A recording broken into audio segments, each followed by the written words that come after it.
Hello everyone, welcome back to our YouTube channel Make Students Corporate Ready. I am Charu, a corporate employee.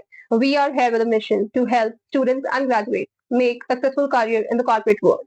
Today we are diving into the topic that's becoming more common, moonlighting. You may have heard this term floating around, but its actual meaning क्या है and what should you know about it before trying it yourself? Now, what is moonlighting? Moonlighting means working a second job outside of your main one, जो कि freelancing भी हो सकता है, कुछ part time work भी हो सकता है और even running a small business on the side. अब आप लोग सोच रहे होंगे कि लोग ऐसा क्यों करते हैं, but some people they want to earn extra money, explore their passions or learn new skills.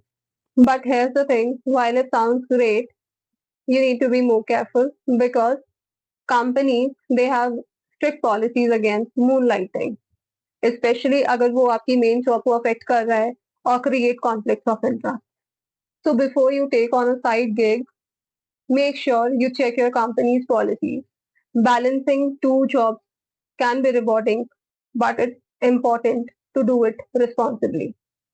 Thanks for watching our video and let me know in the comments if you have any questions about this. And please don't forget to like, share, and subscribe our YouTube channel for more insights on corporate world. See you in the next video.